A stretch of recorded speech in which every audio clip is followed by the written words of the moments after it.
Well, good evening, ladies and gentlemen. Welcome to D.G. Wells Books in La Jolla, California. Tonight, we're honored to have documentary filmmaker and music historian Bill Perrine here to read from and discuss his book, Alien Territory, Radical, Experimental, and Irrelevant Music in 1970s San Diego. From trailer park punks to Pulitzer Prize winners, this is the untold story of a sleepy Navy town that became the unlikely gathering point for some of the most innovative, unclassifiable American artists of their time. The late 60s arrival of Harry Partch, hobo composer, iconoclast, and inventor of instruments such as the harmonic canon and quadrangularis reversum, jump-started a revolution that was as much social as it was musical, drawing in on the occult, self-realization, and radical political movements of 70s Southern California. Ladies and gentlemen, Bill Perrine. Thank you. All right, I'm going to do this. Thanks everybody for coming out tonight. This is a very intimate crowd, so I'm going to approach this intimately. And there are some people in the audience who I suspect maybe know some things that I don't about this stuff. So, let it rip. Anybody who wants to say anything. We have some sound. All right. So, I'm going to start with Pauline Oliveros. So the story of San Diego's experimental music scene in the 70s arguably starts decades earlier and hundreds of miles away with hobo composer Harry Partch and his rugged handmade take on microtonal music. Partch didn't actually arrive here in San Diego until the late 60s, but his spirit seemed to linger there long after his passing. But I'm going to start with Oliveros because she was here the entire time. Partch died, I think, around 1973, but Oliveros got here in late 67. She left in 82. Those last couple of years, she wasn't really around at all. So it pretty much kind of aligns with the period that we're covering in this book. So what we're hearing right now is something that she did when she was in the Bay Area. She was from Texas originally, and she was a working class girl from Latina stock, and she played the accordion. She made her way to San Francisco, where she got involved with the Tape Music Center. She basically founded the Tape Music Center in San Francisco, which was a real kind of DIY thing that later got subsumed into Mills College.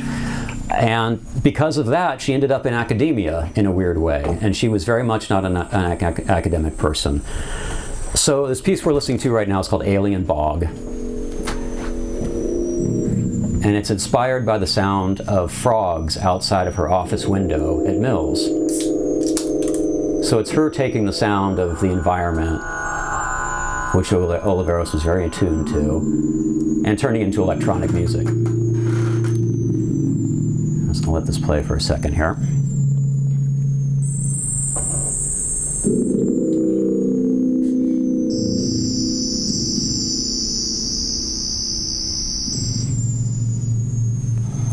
Skip. This is about a 30-minute track. Let me skip halfway through and hear what it sounds like. All right, so the bog is in full effect. It's a full alien bog now. So this is what she was doing before she came to San Diego, and she ended up getting a job offer from her former professor, Robert Erickson, who was founding the UCSD music department, who said, come on down, you can have a job in academia. And so Oliveros thought she'd come down for a few years, and get some money, and she ended up staying for a long time. But by 1969, this is the kind of music she was making here in San Diego. I'm just going to skip right to the meat of this one.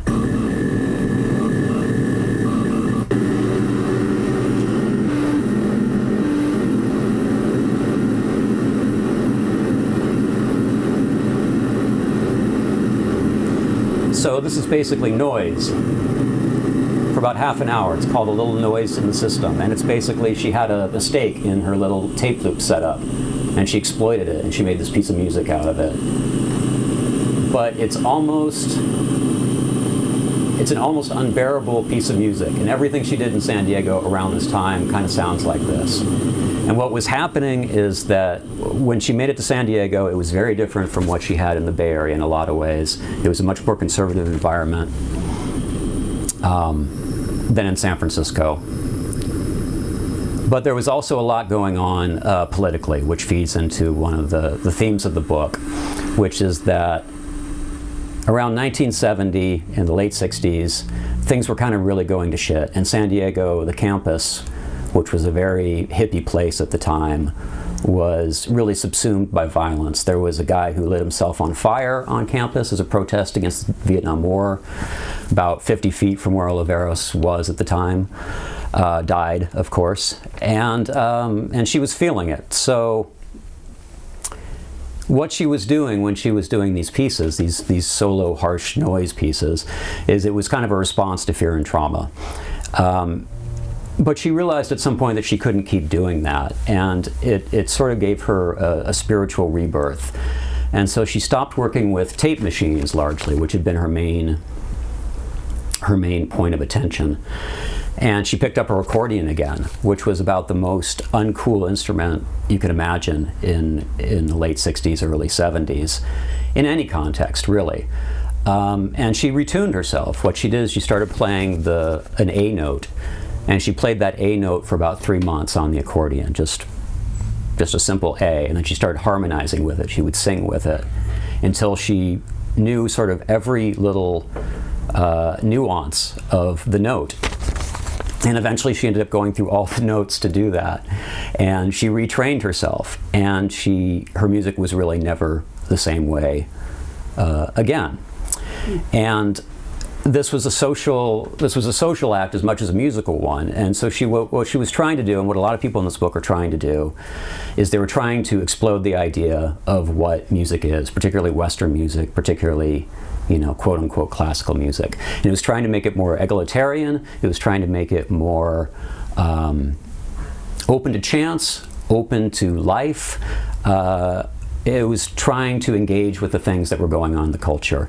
And especially on the West Coast or in San Diego, which was sort of the Wild West at the time, it was, well away from the kind of, the high art worlds of the East Coast. They were able to do that. And so things got pretty wild. People, she started experimenting with ESP compositions, transmitting sound through ESP. She started doing these sort of ritual things, and on and on. So we'll come back to her in a little bit and see where she's gone after this kind of stuff, the Vietnam pieces. So we're going to skip a little bit, head to Harry Partch. And for those who don't know, Harry Partch was a hobo composer who made his own instruments. He had his own scales that he derived from his own studies of Greek and Asian musics. He made these wild instruments that were really pieces of sculpture in a lot of ways. He had this idea of corporeality, which is, again, tying into what Oliveros was doing. He was trying to get away from this idea of music as being a purely intellectual exercise, which is what was happening a lot, especially in academia. And so corporeality was throwing your body into it. But he was also trying to open it up to the American vernacular. And so here's a really early Partch piece called The Letter. This is from, I don't have the date on it, I think it's around 46. And this is a hobo poem set to music with Partch's own accompaniment.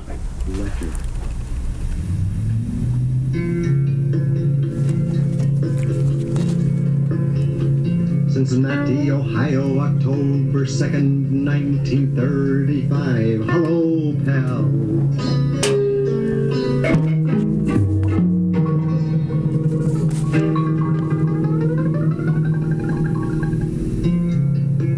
Gee, I was glad to hear from you. Believe it or not, pal, I just received your letter today. It must have followed me all over the world, but it got to my wife and she broke it open and read it and sent it to me this morning. Well, I came back east and ran into a shotgun wedding and I was the goat. All right, so that gives you an idea of what he's doing there. And Partch was a true do-it-yourself artist. He released his own records. He occasionally, got some money out of benefactors, and universities would have him around for a little while until he would get mad and move on. By the time he got to San Diego, he was basically old and he was infirm. And with the help of Betty Freeman, who was a wealthy patron of his, he got a job in San Diego at the new UCSD music department. It didn't last very long because he really wasn't meant for that kind of environment. But what he did inspired a whole world of people who are still around today. And here's really the only piece that he composed and put together in San Diego. It's called The Dreamer That Remains. It's basically his last work. And it's also a film, but this is the music.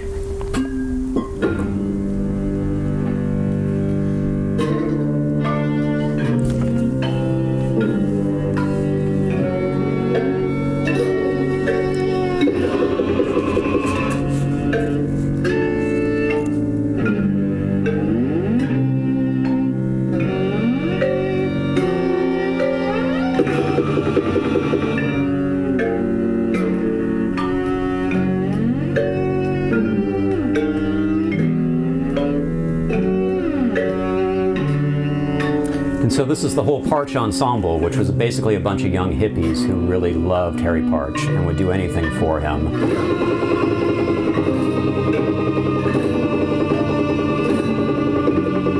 going to skip ahead a little bit just so you can hear. This is sort of a sectional piece. See if I can find some of the wackier parts. So there's a thread of autobiography that goes through it and sort of philosophizing. You know, he pops in here and there to read these poems and little bits of rumination. And they're all very rooted in Americana.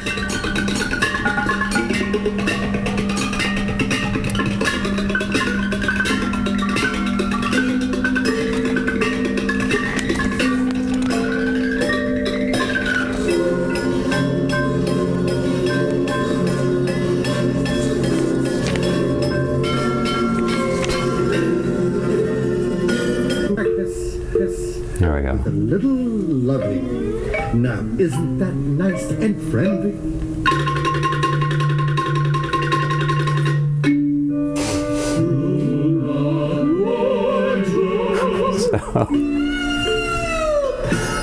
On the up. So Parch was also, it should be noted, he was gay, just like Oliveros was, which automatically made him something of an outsider at the time. And like Oliveros, he was not shy about it. I'm going to skip ahead a little bit now to Robert Erickson, who was one of the founders of the UCSD music department. And Erickson's another fascinating guy, and just like Parch, he made his own instruments. But unlike Parch, he also composed kind of more traditional music. But I'm going to play something really odd that he did called General Speech.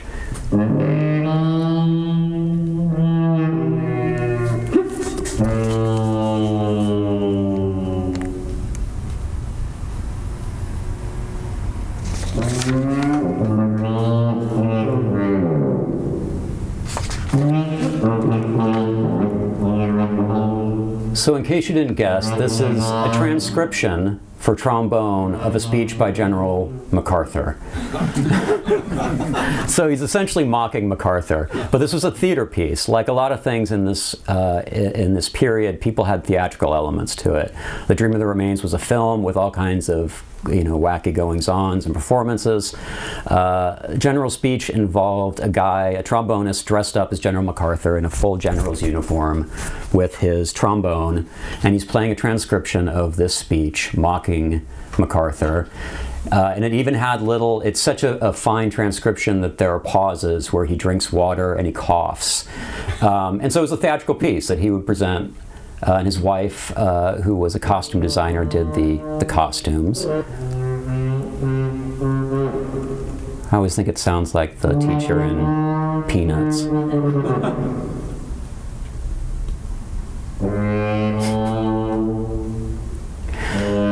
So I'll play you something so that you know that Erickson could actually compose sort of traditionally. This is something he took from a recording in the Pacific Ocean, and he tuned the recording and ran it, I believe, through some sort of synthesizer. I don't remember the exact details. And then he composed chamber music around it. So that's the ocean there. It's called Pacific Sirens.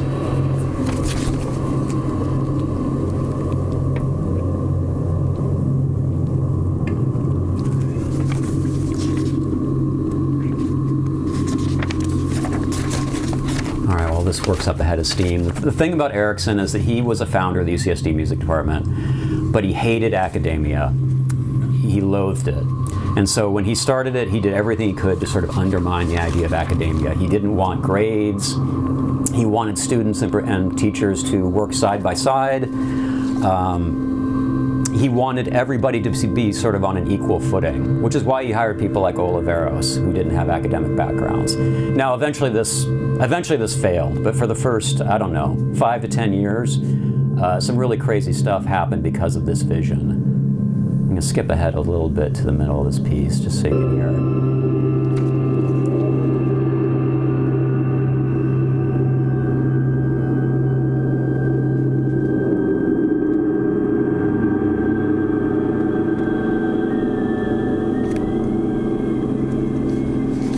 So it's sort of a tone poem, I guess you could say. Our next victim here is one of the people I'm really fascinated by. And this is Kenneth Gaburo. Take a listen to this. I'm just going to skip to the middle of this. It's 23 minutes long. Actually, I'm not. Let's do it at the beginning.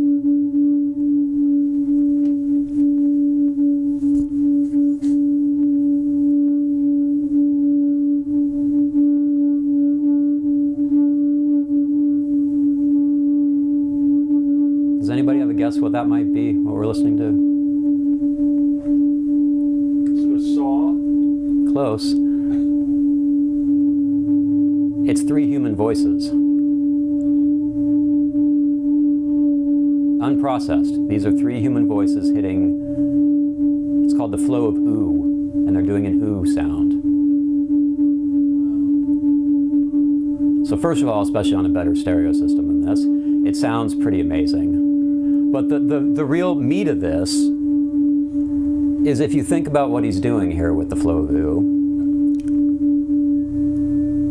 I'll read my little spiel here. A difficult, contradictory, and undervalued figure. He's an extremely difficult figure. Kenneth Gaburo shared some of his friend Perrine Oliveros' interest in music as a collectively organized social structure. Yet he also had Partch's headstrong my way or the highway temperament.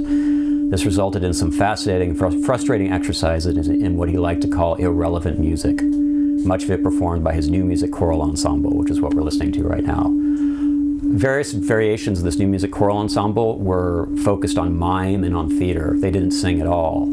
But this one is all actual singing. So this 1974 drone piece is practically easy listening by his standards, but once you contemplate the ramifications of its construction, 3 human voices holding a single unwavering tone for 23 minutes, it no longer seems so easy. So what he's doing is he's creating a social structure where these 3 people have to stay totally on pitch, and they have to help each other the whole time, because if one person wavers at all, the other people have to kind of come in and cover a little bit. And so he worked on this for, I think it was like 6 months. Imagine coming in and performing this every, twice a week, 3 times a week, whatever they were doing.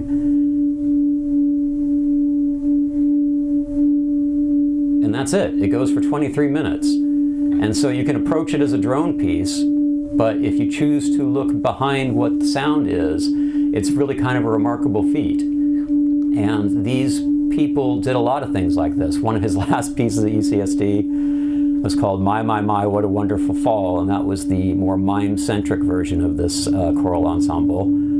It involves 4 people, I believe, on a 12 by 12 mat, and they're doing rolls. They're just rolling around while while Gaburo reads a poem over the top, and then the sound of them tumbling is amplified throughout the auditorium. But again, the focus is on them tumbling around each other without hitting each other for, it's like 15 minutes. It makes me nauseous to watch it, in all honesty. There's a terrible YouTube clip of it. But again, this is what Gaburo would get into, is he was very interested in these ideas of music as being an art, as being some sort of system, and one that had applications in real life. Here's a really crazy one. I meant to bring the record. It's called Maledetto, which is a concept record about the history and meaning of the word screw. Let me just skip to the middle. We'll actually hear a few seconds of the intro. This is a vinyl rip, but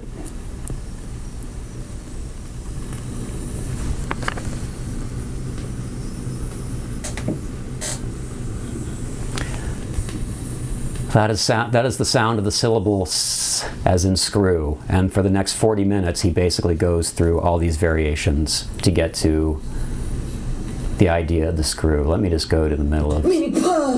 With the bird stroke pipe screwed into it. Meaning rah! Apparatus. What in? Meaning tuh!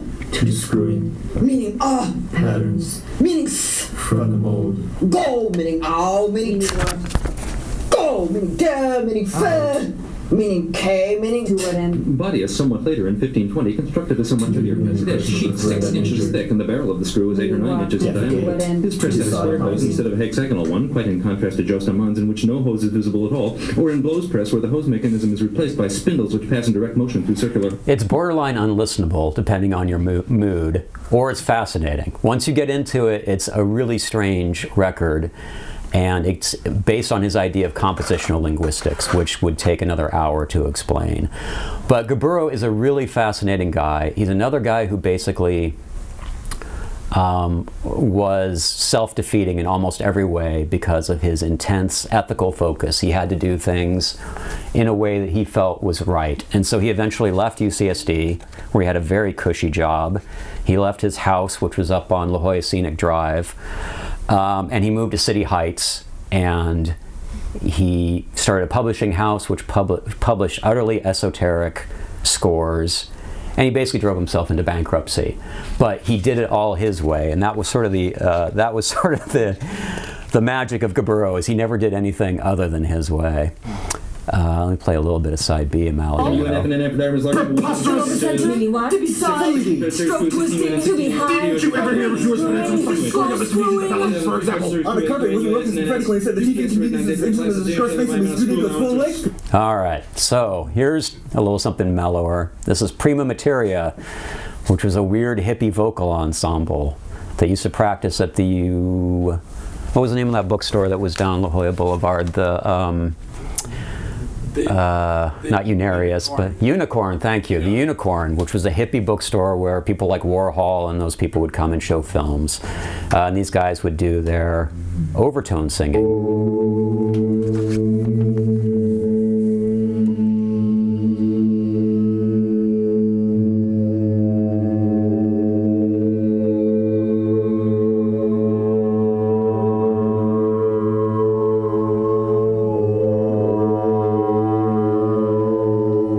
So that's all voice.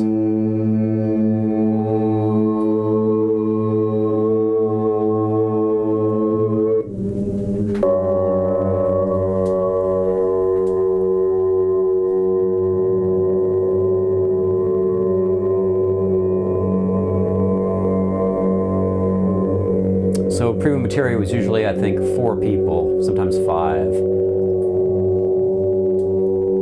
And they played into this thing that was very popular around San Diego, which was vocal music of the most experimental varieties.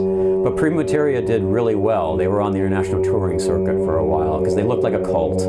They dressed in white robes, and they did this stuff for 40 minutes at a time that you could zone out to.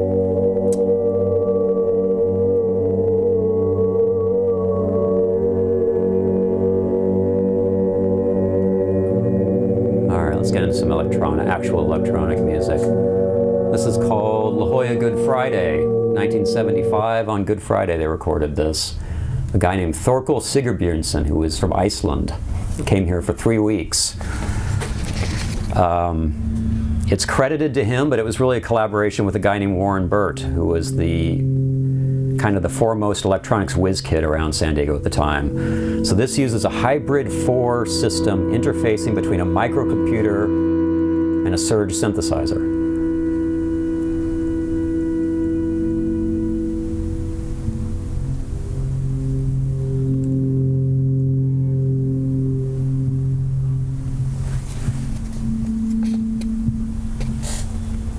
Let's skip to some meat here. There we go.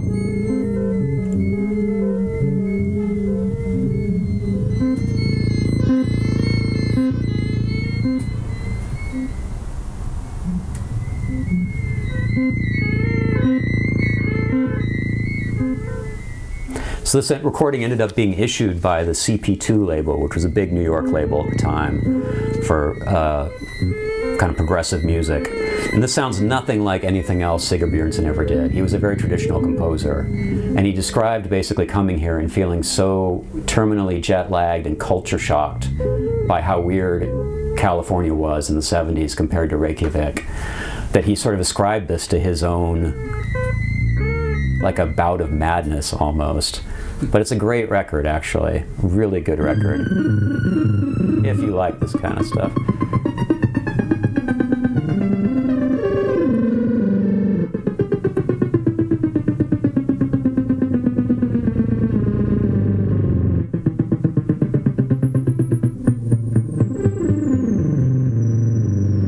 So nowadays, this kind of stuff you could probably do on your laptop, but this was a big deal back then. So here's David Dunn. David Dunn's another fascinating guy. He was one of Parch's people. But David got very influenced by the land art movement in the 70s, where people would, go out to the desert and with a bulldozer and cut a trench, and that would be art.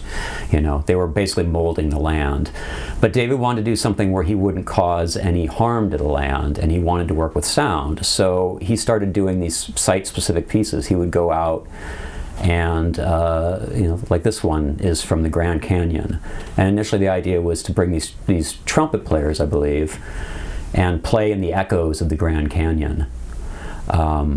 They also did this out in Borrego and some other places. But what happened is that the birds started interacting with the sound, and it became a duet with the birds. And so this is just a field recording, so it's not exactly pristine, but it's very interesting.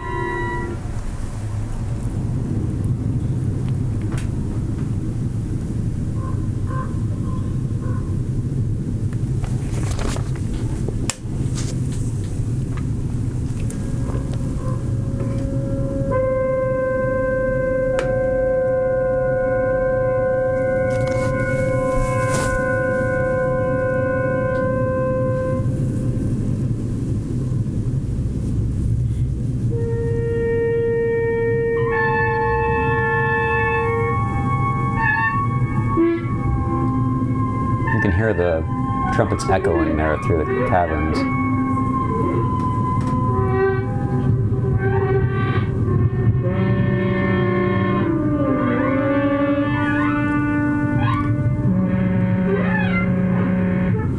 So David later did this with Warren Burt and some other people. They did a version in downtown San Diego with these giant speakers blasting synthesizer loops. And they blasted it down Broadway, and so it would bounce off the giant buildings on Broadway, and people would come out and hang out of their windows until the cops eventually chased them off. So the humans weren't quite as interesting as the birds. The other thing that David did, he was part of a group called Fatty Acid with Warren and a guy named Ron Raboy, and their deal, which sort of came from Parch in a way, is they were very accomplished musicians. Ron still plays, I believe, with the San Diego Symphony. They would play instruments they didn't know how to play, and then they would play classical music that they loathed, kind of the cheesier end of the classical spectrum. Here's a recording they did at some concert. And they did these real comedy routines in between sometimes, but we'll skip into like they do Wagner. Wagner was a big one they picked on.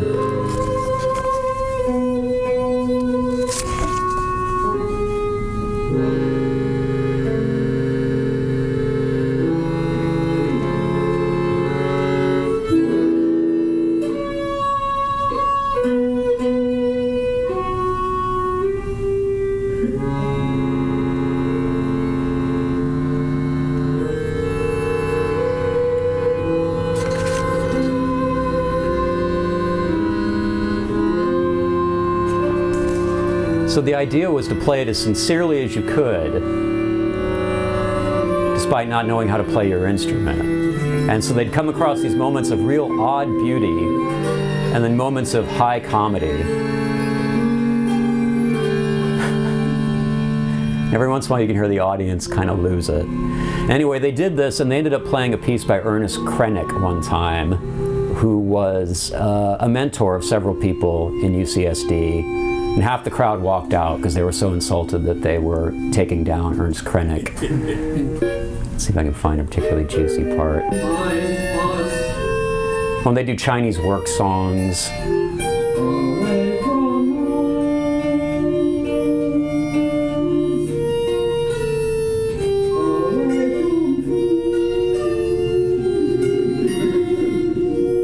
So this was a whole movement, actually, of people playing music badly. There was the Portsmouth Sinfonia, who were in London, who were doing this kind of thing, and were a real sensation. They filled Royal Albert Hall one time, playing bad versions of classical music. And again, it was part of the sort of do-it-yourself ethos. The idea was that anybody could play this stuff. And it was a real, you know, fuck you, basically, to the establishment is what it was. Brian Eno was involved with them. So here's Wilburn Burchett, who just died recently, a couple months ago. Wilburn was a mail-order mystic. He used to issue these recordings on LP, complete with instructions, via mail order to help you find your third eye. And he did about 6 or 7 of these, I think, if I remember right. But the amazing thing is a lot of them feature these pretty state-of-the-art electronics, which, you know, unfortunately no one ever really got to have a proper conversation with Burchett. He was a very eccentric guy, I think. So no one's quite sure how he did this. He had no contact with really anybody else in San Diego when he was doing this stuff. And some of it's quite good. He also made his own guitar, the Impro guitar, which was part of his Impro system, which I've yet to crack what the system is exactly, but it was a system of some kind. This is a record called Psychic Meditation Music. So Burchett ended up dropping this whole part of his career after he realized he could sell psychic predictions in the back of the National Enquirer, and he made a living out of that. He stopped doing music. But the records are great if you can track them down. All right, let's liven things up a little bit.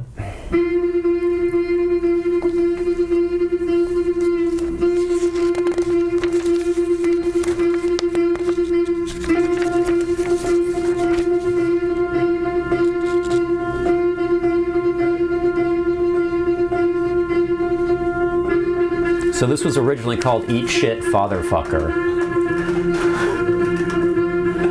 He later renamed it Macho Music. And this was another fuck you to a lot of people.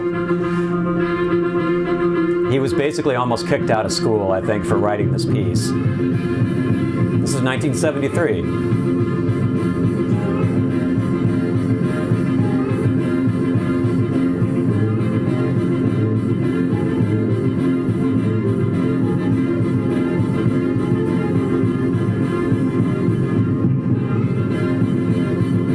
So the original version of this, Peter Gordon later became a New York guy, and he was really involved in the late 70s, early 80s, like art punk explosion. He worked with a lot of people, still works with a lot of people.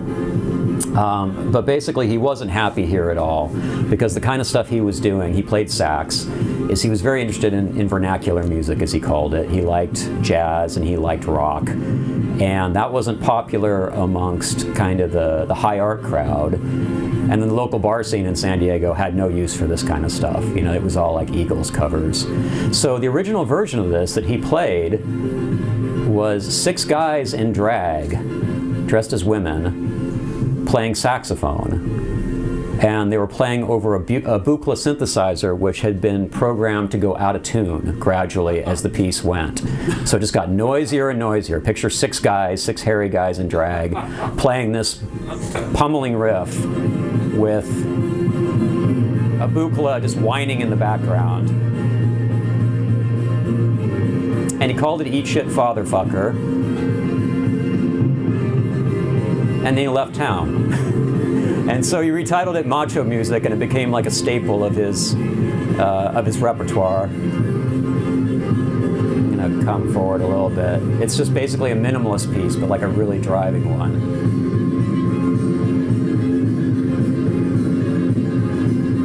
And this is from a recording in San Francisco, I think from the late 70s, maybe mid 70s.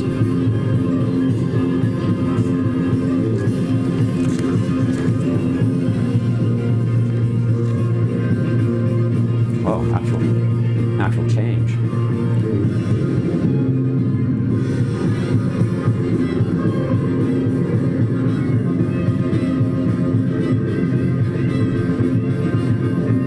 Okay, another guy who was doing stuff kind of like this a little bit later is Paul Drescher, who used to, he made his own looping system basically for his electric guitar. This would be about 78, so it's considerably later, but still was equally kind of uncool at the time around here. And he was doing something similar to maybe what Robert Fripp was doing, except he's less into building these sort of ambient tones and more into kind of repetition of patterns. But again, he built this entire system. It's not like a pedal. Nowadays you could just do this with a pedal, one little pedal. He built this, and again it comes out of that Harry Partch thing. He was another admirer of Partch and this crowd of people around Partch. Let's see if I can get this here. There we go.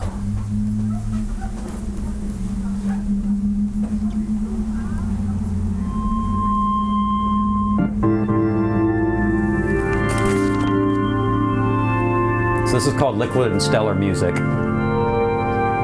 about a 20-minute piece or so.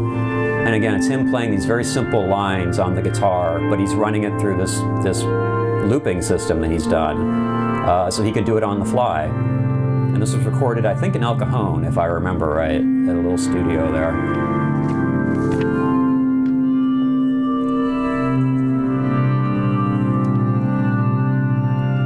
And Drescher's still around, and he's kind of a big guy on the kind of new classical circuit. And I think he still plays guitar. He used to play in a white suit, kind of like Steve Martin, and he had a white guitar.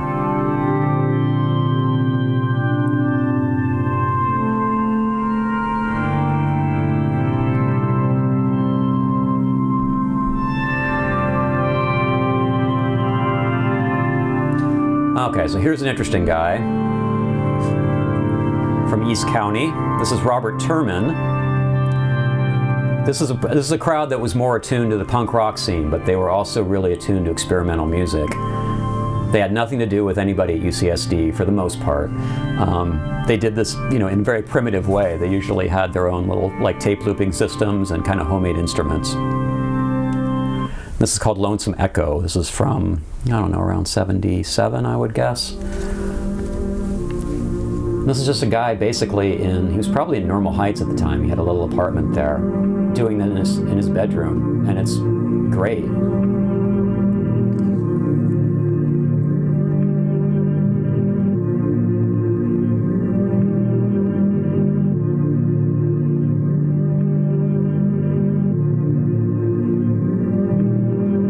So he's just working entirely with loops, basically, here. And he introduces little variations and things as it goes on.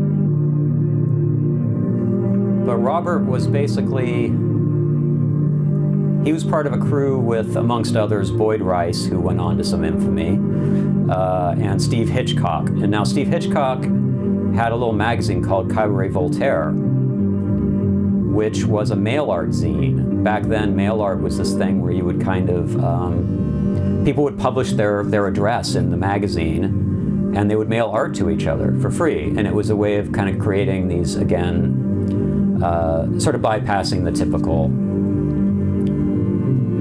art scene. And so Cabaret Voltaire, there were people in England who were involved with it, in the Netherlands. Patti Smith in New York was part of it. Her address is in there.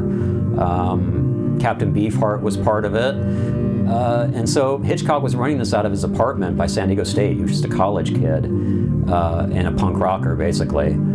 So they were all really into Dada, all these guys. And Boyd Rice ended up becoming quite well known, whereas Robert is still making music and still doing very well, but he's a quieter personality. And he's only now, I think, kind of getting more recognition. But it's really great stuff. I'll play a little bit of Boyd's stuff. This is Boyd's Black album, which could be played at any speed. You can play it at 16, 33, 78, or whatever your turntable would do. Most of the tracks were, I believe, 1 minute long. and they're mostly composed of these really primitive loops. Here's one.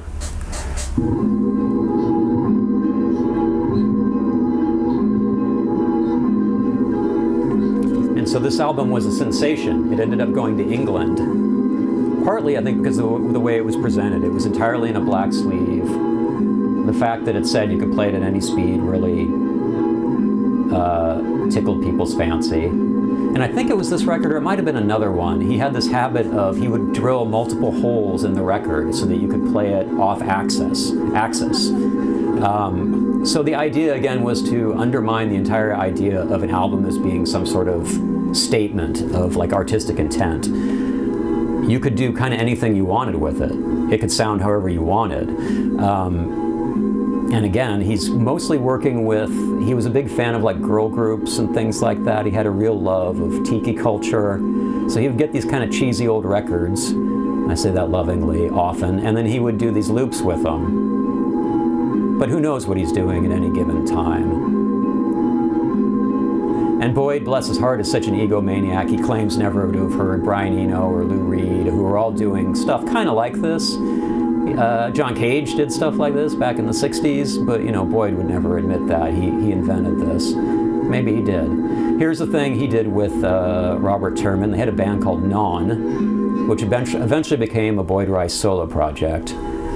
But Non used to play with all the punk bands here and in LA, but they were completely abstract, or almost completely abstract. And they were designed to basically make you leave the room. That was the idea. It's called Knife Ladder.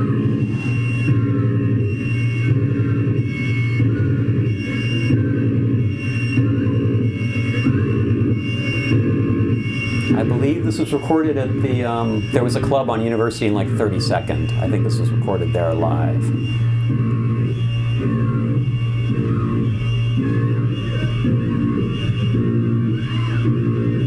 So they would play with like much more traditional rock bands, and according to Robert, they had really mixed reception. Sometimes people loved it. He described one time when he described people just throwing themselves into a pile and like having seizures almost. Because they would just play as loud as they could. And then other times, they'd spit on them and walk out the door. But I think either one was kind of considered okay. All right, I'm going to wrap this up pretty soon. Here's another interesting little bit. You know what? I'll play this. This is odd. I'll see if anybody knows who's playing. Oh, shit. Never mind. That was not interesting at all. Let's pretend it wasn't. That's not on my computer anymore. So here's a little something by Diamanda Gallas and Jim French. Now, Diamanda... Let me give a little spiel about Diamanda. So even Diamanda Gallas has a hard time convincing people she's from San Diego, yet much of her art and persona were shaped in this sunny beach town not far from the Mexican border. Her father was a conservative Greek who taught his young daughter that singing was for whores, yet he had no problem dragging her through the seedy underbelly of the town, from bar to bowling alley, as the piano player in his band. While a teenager, she appeared as a piano soloist with the local symphony, but she really came into her own when she started exploring her voice, most often in the city's free improv community. Mark Dresser and Dave Millard were frequent partners.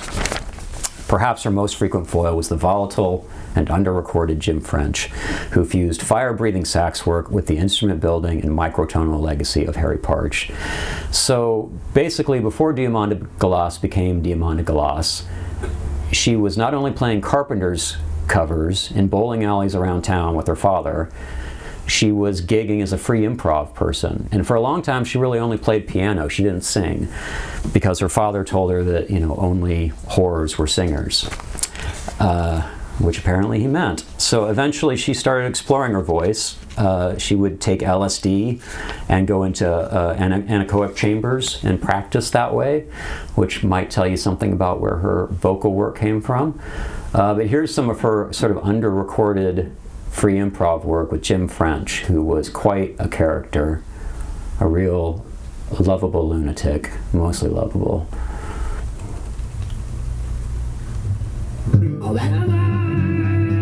Diamanda hates this record, just for the record.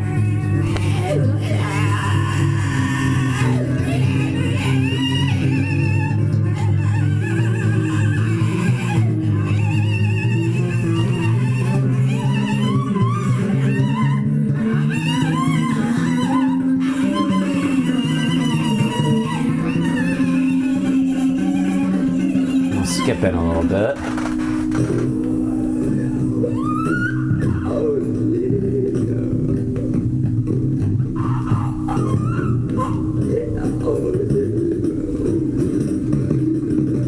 That's Henry Kaiser on guitar, who was and is a big Bay Area improviser. Let's see if we can hear some of Jim's action. There's Jim on sopranino, I think.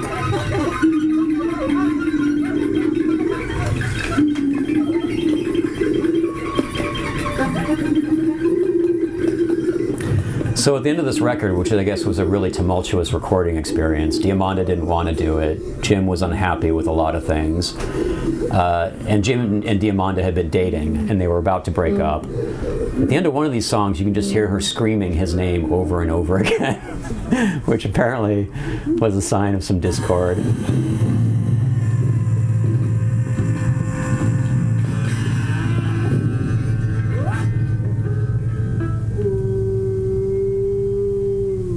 It's not that one.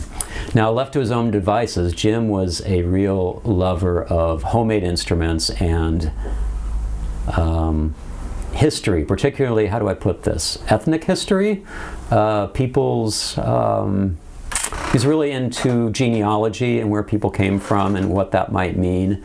And he was into the Viking ways. He was a practicing Viking, probably still is.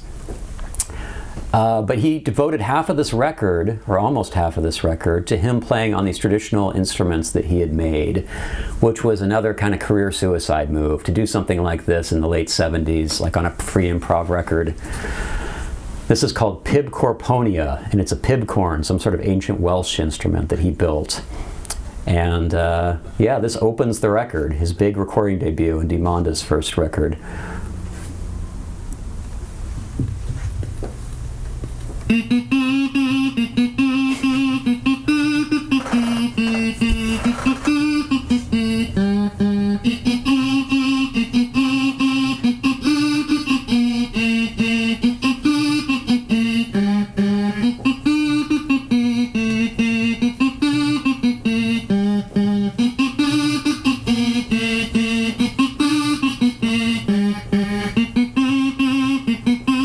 So my theory, I've never been able to kind of run this by Jim because Jim's not exactly a linear talker, but I think he starts the record out with this bit of ancient kind of mythology almost, and he ends it with the kind of not typical, but more common kind of fire-breathing Anthony Braxton, Evan Parker kind of sax pyrotechnics. And so I think he's giving a little, like, I think he's giving a lecture essentially that these musics are all the same, is kind of my theory on that.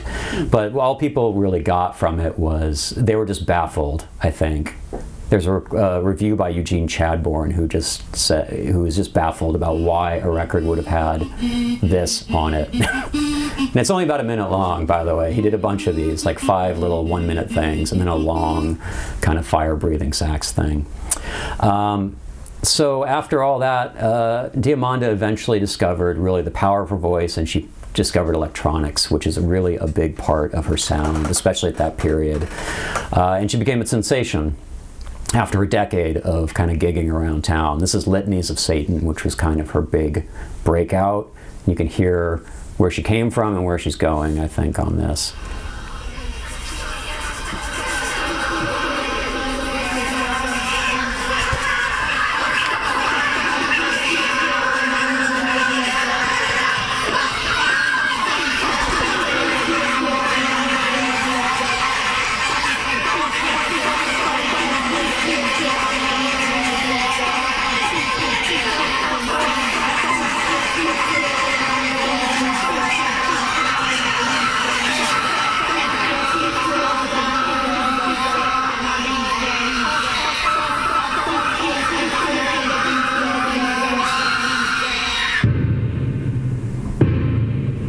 Ô toi, le plus savant et le plus beau des anges, So the lyrics are from Baudelaire. le sort est privé de louange. Ô Satan, grand pitié. But what she's doing, I believe, I have to double check this with her, but I believe she did this essentially live. She would run her voice through, she would have multiple microphones, then run her voice through various electronic treatments. And so when you hear that, sort of what it opened with, I believe she would do that live, just overdubbing her voice and doing these different effects on it. Skip a little bit forward.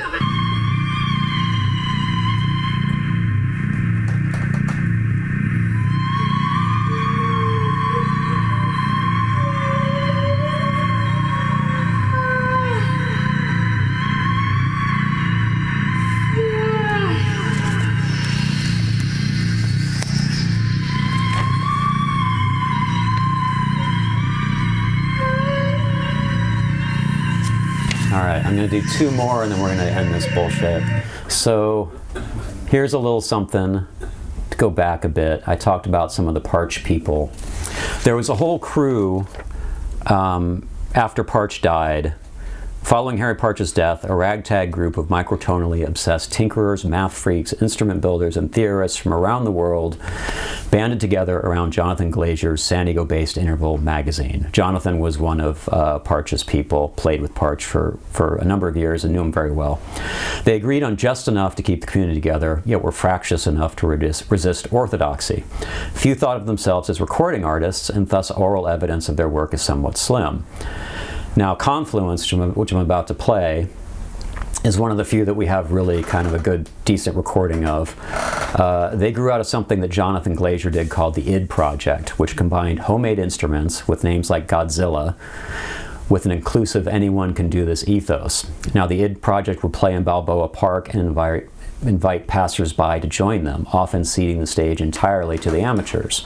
So people would walk by, they would see these homemade instruments, Jonathan and co. would hand them to the people, they'd start playing along, and eventually Jonathan and everybody else would kind of go and watch the amateurs do it.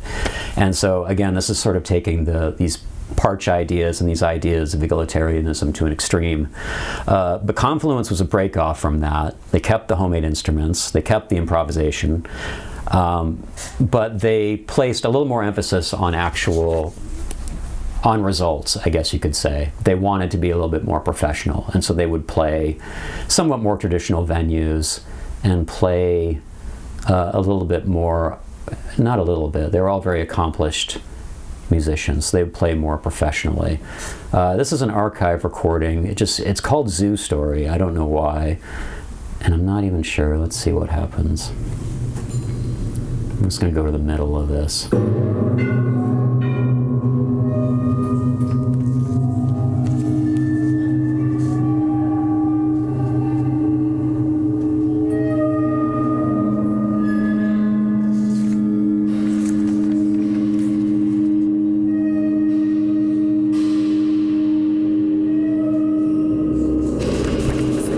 So there's a picture in the book of some of the instruments that they used, and again, they come from this Parch tradition of these really like sculptural instruments. A lot of them are made from, oil drums and things like that, but they're all very strangely beautiful. And so when they're all laid out, it's a real sight. And as with a lot of this music, it was really designed as an experience that you would be in the room with it and watch it unfold and be part of it. And so Confluence and a lot of these guys never issued official recordings because they just didn't see themselves that way. So it's really rare that we have this recording that somebody just must have made in an audience. Go forward a little bit.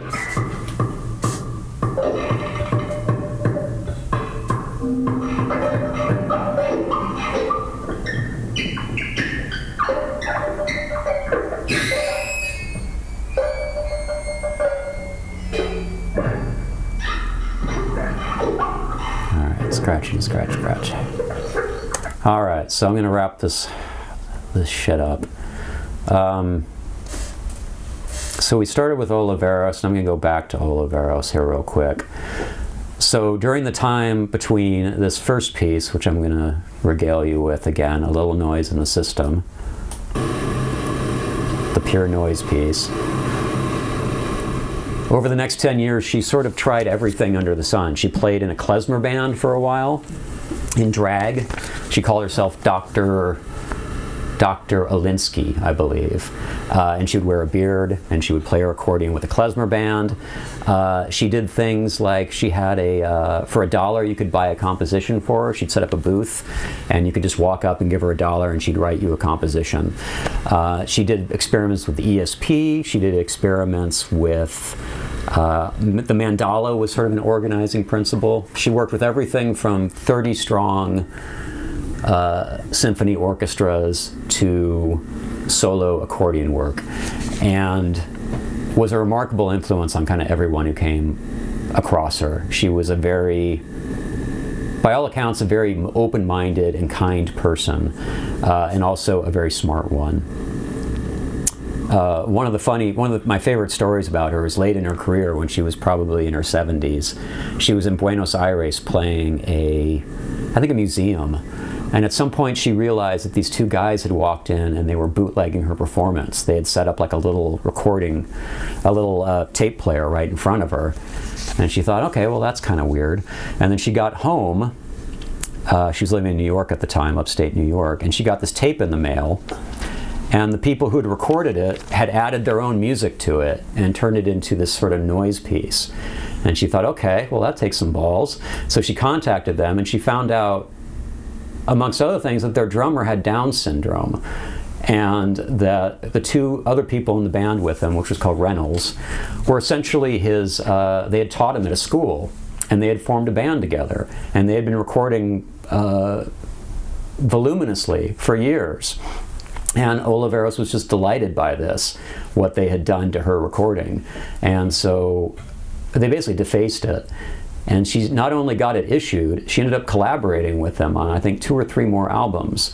And by that point, she was this kind of, globe-trotting, if there's a superstar in the experimental music world, she was that.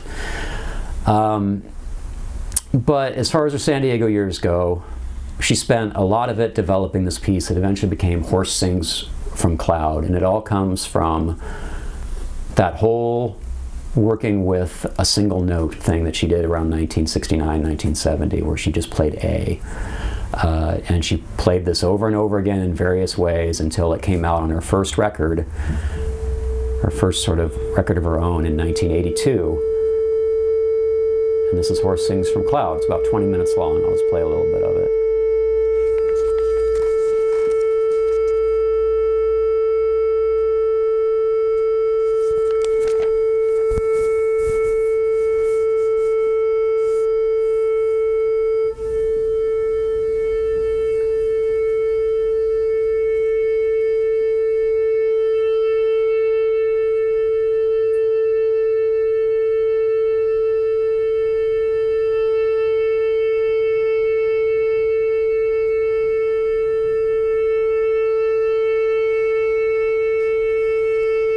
As this goes on, the idea behind this piece, it was based on her concept of deep listening and sonic meditations. It was all about paying attention to your environment and paying attention to, very close attention to what you were hearing, every nuance.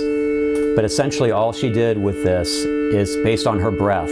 She would play an accordion tone for as long as she wanted until her breath kind of changed, and then she would change it. And she would sing with it, and it develops and becomes a very meditative piece, and it's one of the most influential pieces of music of the last 50 years, I would say.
so this is a piece that if you listen to this and you really just allow yourself to, if you give yourself up to it and really practice well, you can do two things. One is you can practice what Oliveros suggests, which is actual deep listening, to really listen to every little tone that's here.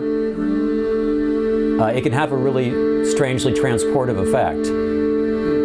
Or you can turn it down really low and it's just kind of ambient music, whatever you like. But it's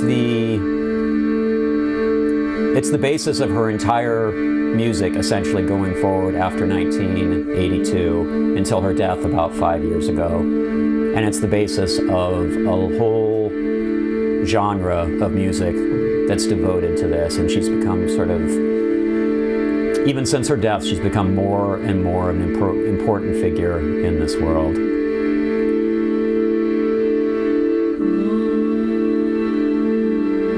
And that's it. That's enough. Thank you, everybody. I appreciate it. First, which was the one that was selling scores? She was selling scores, you said at some point? Oh, Oliveros sold scores, yeah. Okay, what exactly do they look like? Well, they were usually conceptual scores. And like she would... I'm kind of curious about like the notation. Well, she would do things like... let me see if I can show you something here. This was a book of... this guy Will Parsons put together of different ways of making amateur music, and he used some of Oliveros' scores. I'm sure he would. Oh, I don't know where you'd find them. A lot of them were, along the lines of, like, there's a famous Lamont Young piece that's like, draw a straight line and follow it, which is so vague that you basically have to kind of create your own score. It was something like that. It would be, or sometimes it would be, I'm making them up. It would be something like, hold your breath, listen to the sound of the wind, translate that into... Manifestos and surrealism stuff. Yeah, it's kind of like that. It's kind of like that. She did one for an orgy. I have a letter from somebody who said, we're having an orgy, would you write a piece for us? And it was something like that. It was so like, pause and think about what you're doing, Because at first I kind of have this thing like, I'm envisioning something that looks like, music for prepared piano where he actually has notation showing. Well, I mean, she did stuff like that, but like for the dollar scores, they were conceptual cues, basically. Okay.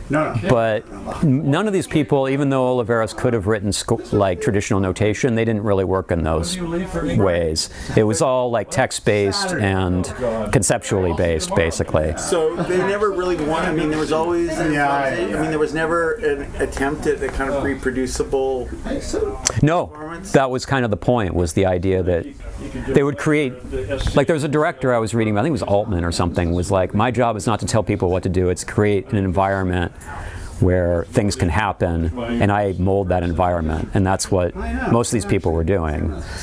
So it was creating a space. Like Oliveros stuff doesn't sound like John Cage's stuff. It doesn't sound like anybody else's, because she had her own very specific ways of. She did a piece in Bonn, Germany, for a festival there for Beethoven's birthday that was all like based on street theater, and it was very specific in a way, which is like she would have people wandering around town, playing an A on a flute or whatever, while somebody else would come by waving a flag. I'm making these up, but it was that idea. So she was creating a lot of very specific things, then allowing them to kind of, create their own version of it. So it's as far away from, the ideas of like creating a score and following it, which they all kind of considered authoritarian, basically. Even though she loved Beethoven, she was a huge Beethoven admirer. But to just have a score that somebody followed, like down to the letter, was considered anathema. There's one guy I skipped because this was going too long, who's still at UCSD, who follows that a little bit more, who writes actual, very specific scores, and then occasionally has more experimental leanings. And that's a whole story in itself. It would have taken me, half an hour to describe like the dynamics between those people. That says a lot right there, that there's a lot of sort of setting up a framework in which things will happen. Yeah, and it's all about, again, it's about creating like a social structure, I think, more than anything else. That's the whole egalitarian thrust of it. Yeah, exactly. And it was about space of collapsing hierarchies, I guess would be a better way. because nobody, even though Oliveros or Gaburo or whatever would set up these ideas, sometimes very specifically, they would develop them with the people involved, and often very specifically, you know what I mean? But that's the thing with, like when I've done these other things, we've basically, we've talked more about that stuff, but it's a lot. It's what the book is for, really. Because a lot of that stuff is really what's so interesting about it, is the social aspects of it and how it plays out. I like that we're both Scorpios. Yeah, so I don't know. I like that we're both Scorpios. It's also 10 years worth of stuff that you're trying to like boil down into something that makes some sort of sense. But see, this is all what I'm trying to. I can't explain it very well, but you're doing it much better. You have to be there because it's all about the moment. Yeah. That's why we cut. Like I know that they have this amazing